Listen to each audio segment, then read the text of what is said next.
అమ్మా నమస్కారం.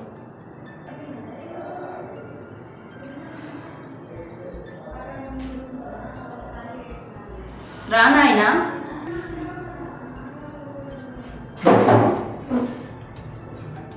ఎవరినాయనా మీరు? నేను ఎవరు అని తెలుసుకోవడానికి ప్రయత్నిస్తున్నా దురదృష్టవంతుడు. మీకు ఏం కావాలి?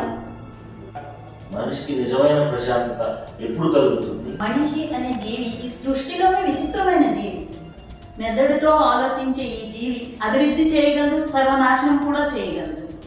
మనిషే ఒక కోరికలు పుట్టాలి. ఒక కోరిక తీరిపోగానే కొత్త కోరిక పుడుతుంది. కోరికలు తీరకపోతే మనసు ప్రశాంతత ఉండదు. మనిషికి మరణంలోనే నిజమైన ప్రశాంతత దొరుకుతుంది.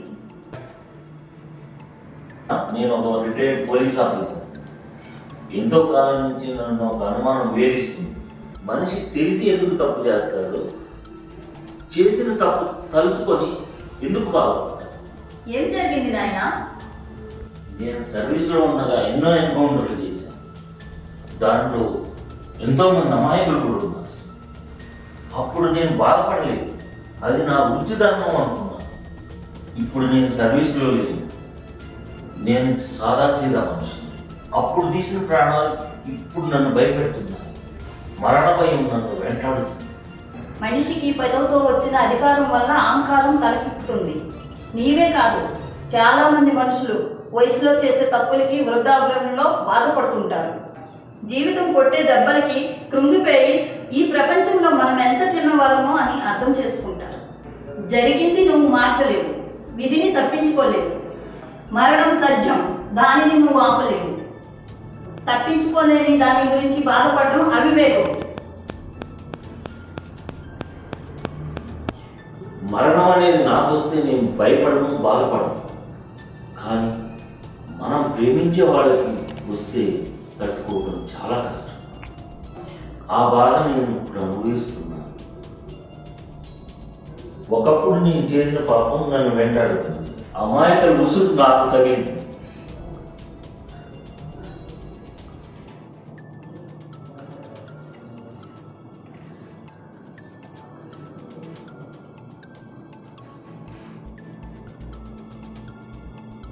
ఏం జరిగింది?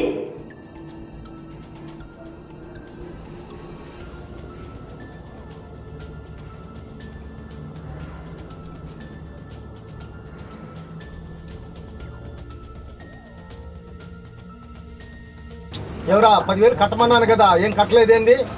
సార్ ఇంతకుముందే ₹1,00,000 బాకీ ఉన్నారు. అవి ఇస్తే కానీ నేను ఇవ్వలేను సార్. రాత్రి 12 గంటల దాకా షాప్ తీస్తున్నావు, నన్నే డబ్బులు అడుగుతావా? నన్నే కొడతావా నువ్వు? నీ అంతు తేలుస్తా నేను.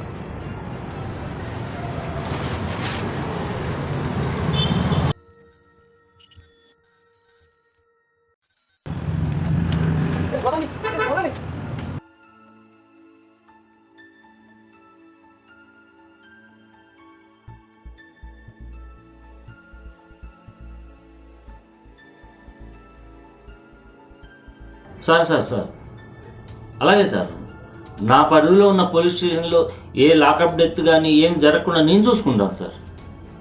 అలాగే నేను చూసుకుంటాను సార్. Okay sir. నమస్కారం సార్.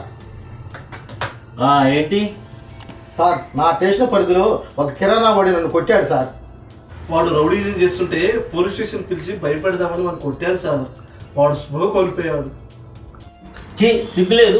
ఇప్పటికే పైనుంచి నాకు చివాట్లు పడుతున్నాయి. ఇది బయటికి తెలిస్తే మానవ హక్కుల వాళ్ళు, మీడియా వాళ్ళు మనం పీక్కు తింటారు. అందరు ఉద్యోగాలు పోతాయి. అయ్యా ఇంతకీ వాడు ఉన్నాడో పోయాడు?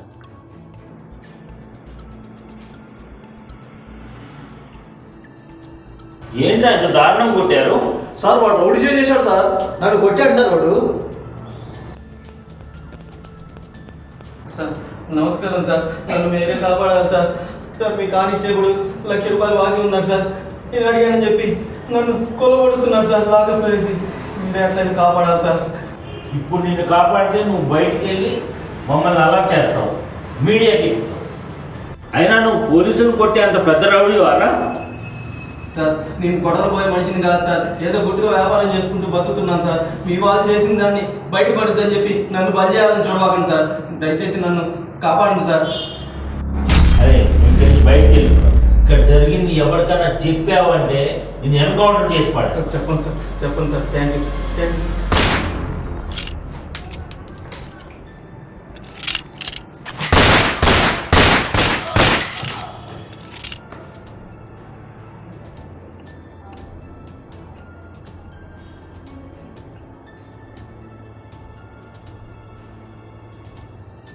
వీడు బయటికి వెళ్తే మనందరికీ ప్రమాదం. వీడు పిస్టల్ లాక్కొని మన్నే కాల్చిపోయాడు, ఎదురు కాల్పుల్లో చచ్చిపోయాడు. ఇలా ప్రచారం చేయండి. ప్రపంచం దృష్టిలో ఇదే నిజం. వీడి కథ ముగిసిపోయింది.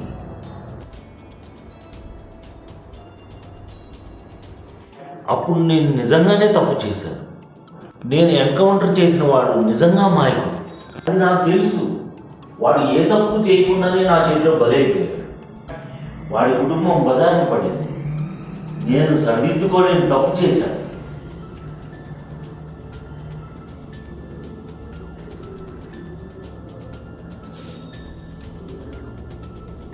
ఒక రాజకీయ నాయకుడు ప్రజాధనం దోచుకొని కోట్లు కూడబెట్టాడు. వాడిని ఏమీ చేయలేరు మీరు. డబ్బున్న వారి కొడుకులు డ్రగ్స్ మందు మత్తులోని అమ్మాయిల్ని రేప్ చేసి యాక్సిడెంట్ చేసి చంపేసినా వాళ్ళని మీరు ఏమీ చేయలేరు. నిజమైన నేరస్తుల్ని రక్షణగా ఉంటూ మీ అసమర్థతను కప్పిపుచ్చుకోవడానికి అమాయకుల్ని ఎన్కౌంటర్ చేస్తున్నారు.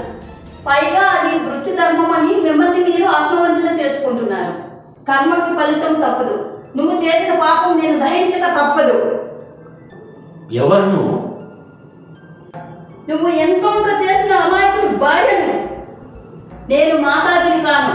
నిన్ను చంపడమే నా జీవిత లక్ష్యం. అన్యాయంగా పచ్చని నా కుటుంబాన్ని నాశనం చేసావు.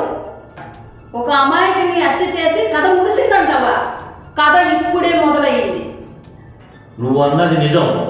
కథ ఇప్పుడు కాదు, అప్పుడే మొదలైంది. నేను చేసిన పాపం నాకు కొట్టింది. ప్రమాదంలో నా కుటుంబం నాకు దూరం అయింది. నీ భర్త చనిపోయిన 6 నెలలకే నా కుటుంబాన్ని పోగొట్టుకొని నేను ఒంటరివాడిని అయ్యాను. నేను ఒక్కడే బతికాను. అప్పటి నుంచి ప్రతిరోజు ఏడుస్తూనే బ్రతుకుతున్నాను. నా వాళ్ళని తలుసుకొని కుళ్ళి ఏడుస్తూ చావు కోసం ఎదురు చూస్తున్నాను. నన్ను మోసం చేయలేవు. నిన్ను చంపకుండా వదలను. దేవుడిని తలుచుకో, భయపడకుండా చేస్తావు. భయం నన్ను భయపెట్టడం మానేసి చాలా కాలం అయింది. నిజమే, నా వల్ల నీకు అన్యాయం జరిగింది. ఆ తప్పు నేను సరిదిద్దుకోలేను. నన్ను చంపేసి నీ పగ తీర్చు.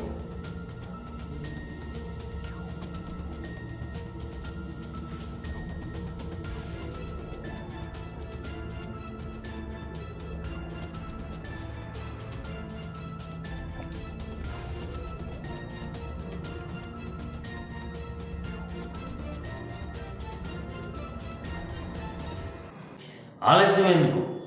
త్వరగా చంపి. నిన్ను చంపితే హాయిగా చచ్చిపోతావు. నీకు మరణమే ఒక వరం.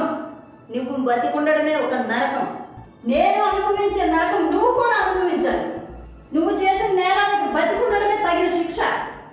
బ్రతికినంత కాలం నువ్వు చేసిన పాపాలను తలుచుకొని కృషించి నశించుకో. లేదా ధైర్యంగా ఆత్మహత్య చేసుకొని చచ్చిపో. అప్పుడే నీకు నిజమైన ప్రశాంతత దొరుకుతుంది. అవును, నీకు మరణంలోనే నిజమైన ప్రశాంతత దొరుకుతుంది.